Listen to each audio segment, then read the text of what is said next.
has been revealed that the government of Nepal has absolutely no record about the number of people who die abroad under different circumstances. The scenario seriously highlights the government's lack of accountability to its people. Good morning, I'm Amar Singh Pradhan and these are the headlines of the hour. The disgruntled district presidents of Nepali Congress stressed not to accept the decision on the party's General Assembly schedule. Ruling Nepal Communist Party also busy in disputes.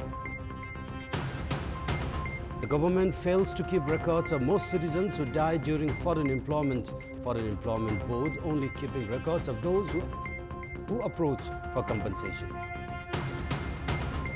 U.S. Defense Secretary Mark Espencer refutes reports that U.S. troops are pulling out of Iraq after a letter from a U.S. general in Iraq suggested a withdrawal. Authorities claim the letter a mistake. And Cristiano Ronaldo scores his first hat-trick of Serie A as Juventus blank Cagliari 4-0. Inter Milan leads Serie A table with 3-1 win over Napoli. Let us begin with national political updates.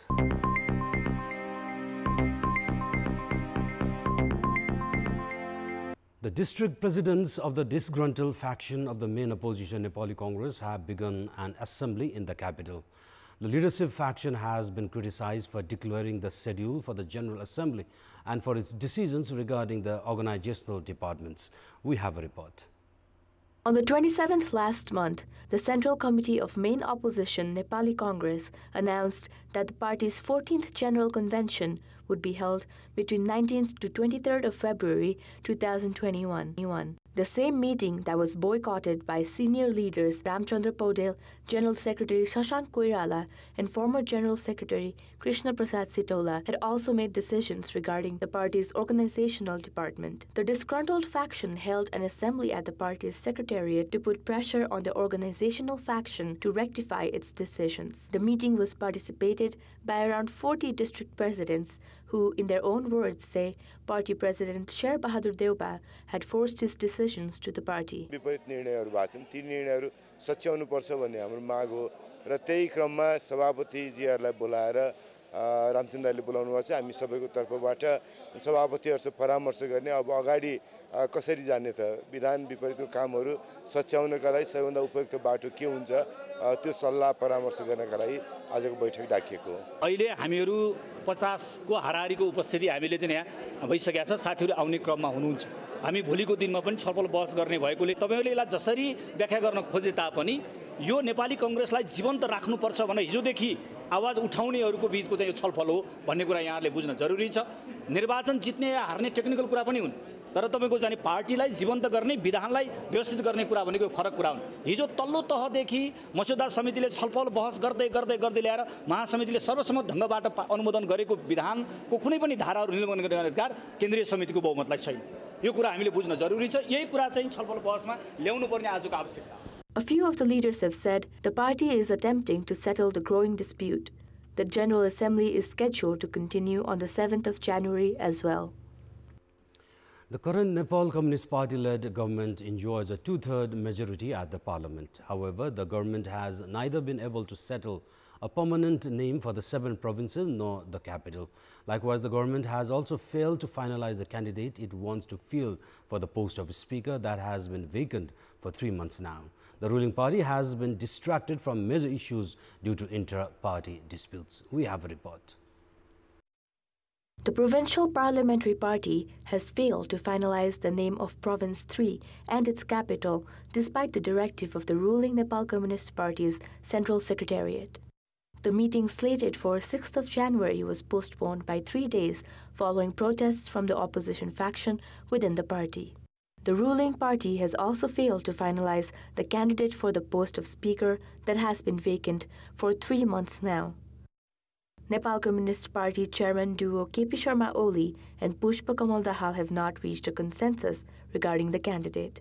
The former CPN-UML and CPN-Maoist factions want to field their own candidates, resulting in the delay. Meanwhile, the party's integration has also stalled despite the lapse of 1.5 years since the unification between CPN-UML and CPN-Maoists. The ruling Nepal Communist Party has a majority government in 6 provinces. However, the provincial governments have yet to reach a consensus regarding province names and capitals.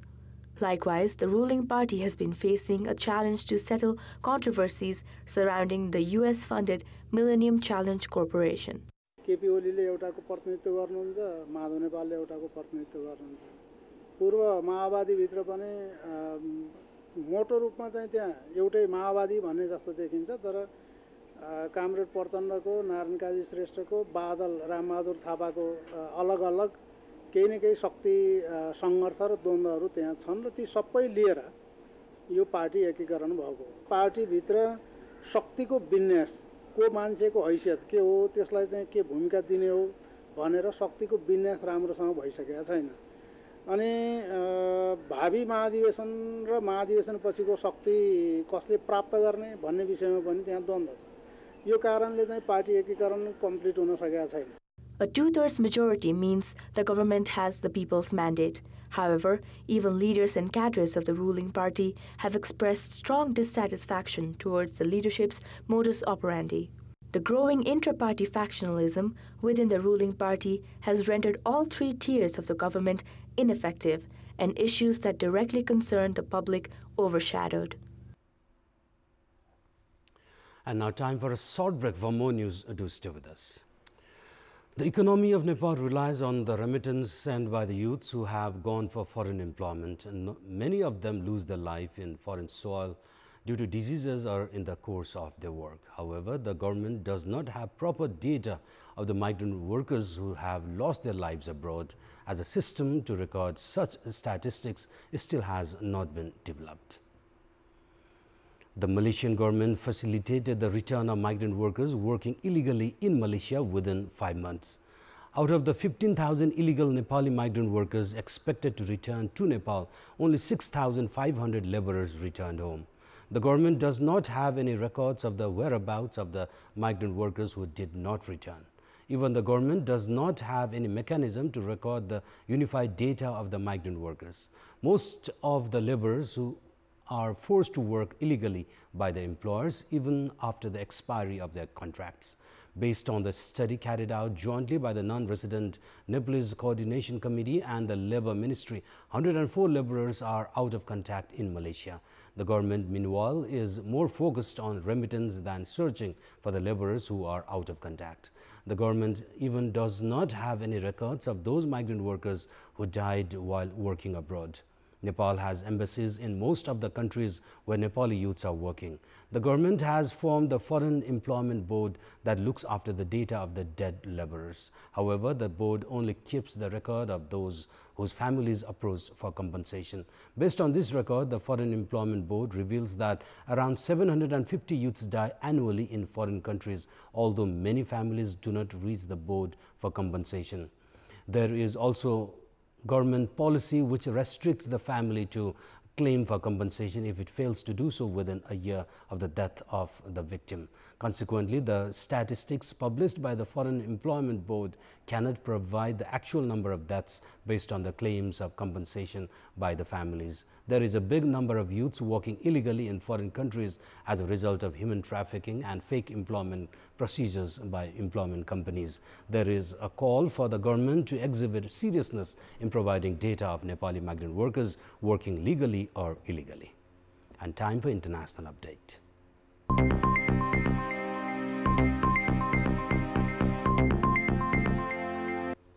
U.S. Defense Secretary Mark Esper has denied U.S. troops are pulling out of Iraq after a letter from a U.S. general in Iraq suggested a withdrawal. The letter said the U.S. would be repositioning forces in the coming days and weeks after Iraqi MPs had called for them to leave. Esper said there had been no decision whatsoever to leave.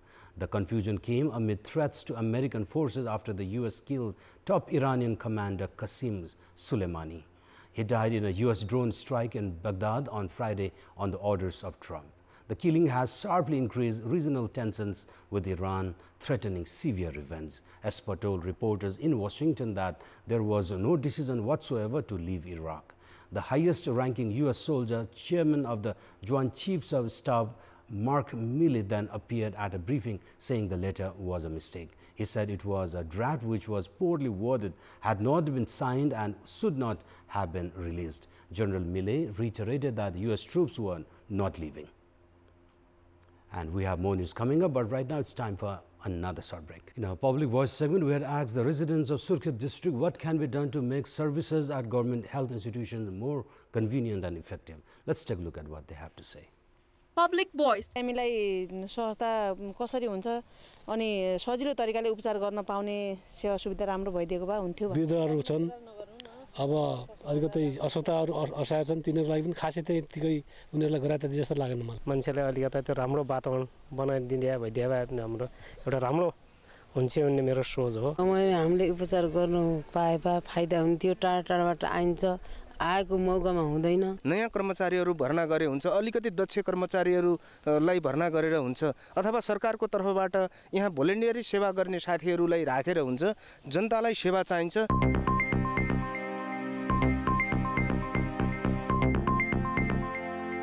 And now time for our segment Public Pulse, where it texts us with their opinion. Public pulse.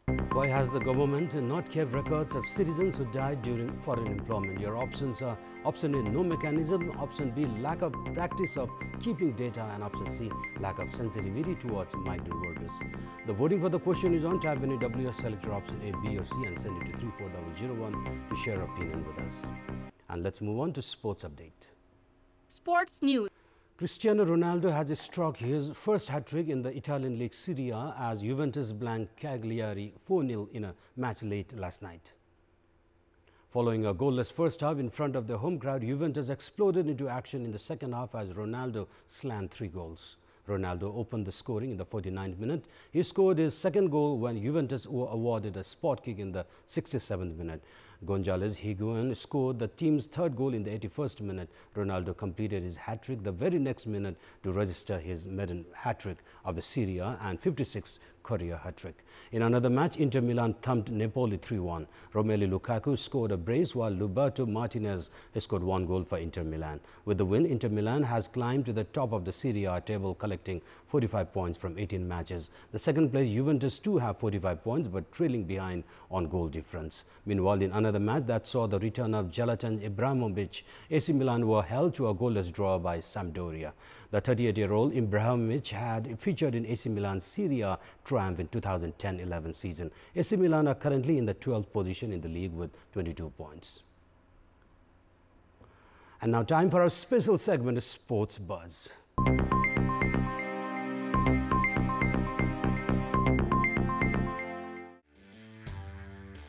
Mikel Arteta earned his first win as Arsenal manager with a 2-0 victory over Manchester United, with first-half goals from Nicolas Pepe and Socrates.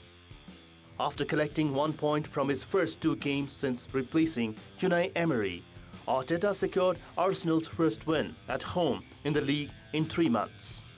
While Arsenal climbed to 10th in the standings, United missed a chance to close in on the Champions League places. Likewise, 2 goals from Gabriel Jesus helped Manchester City earn victory over Everton at the Etihad Stadium in another EPL match this week, as new Everton manager Carlo Ancelotti suffered his first Premier League defeat. Meanwhile, Tottenham continued to have a bad run, suffering another loss, this time at the hands of Southampton, while 4th place Chelsea settled at a 1-1 draw with Brighton. Meanwhile, Liverpool have continued their unbeaten run at the English Premier League with a 2-0 win over Sheffield United. This was Liverpool's 18th consecutive win at the English Premier League, while they are undefeated in their last 51 matches. With the win, Liverpool have taken a clear 13-point lead in the league table. Liverpool are at the top of the points table with 58 points from 20 matches. Meanwhile, Leicester City are in the second spot with 45 points from 21 matches, and Manchester City are third with 44 points, also from 21 matches. Likewise, and a look at the top stories one more time. The disgruntled district presidents of Nepali Congress stressed not to accept the decision on the party's General Assembly date. Ruling Nepal Communist Party also busy in disputes. The government fails to keep records of most citizens who die during foreign employment. Foreign Employment Board only keeping records of those whose families approach for compensation. U.S. Defense Secretary Mark Esper refutes reports that U.S. troops are pulling out of Iraq after a letter from a U.S. general in Iraq suggested a withdrawal. Authorities claim the letter a mistake. And Cristiano Ronaldo scores his first hat-trick of Serie A as Juventus blank Cagliari 4-0. Inter Milan leads Serie A table with 3-1 win over Napoli. And that's all for the moment. Our next English bulletin at 11 a.m. Stay with us for more news and entertainment on KTVSD. Good day.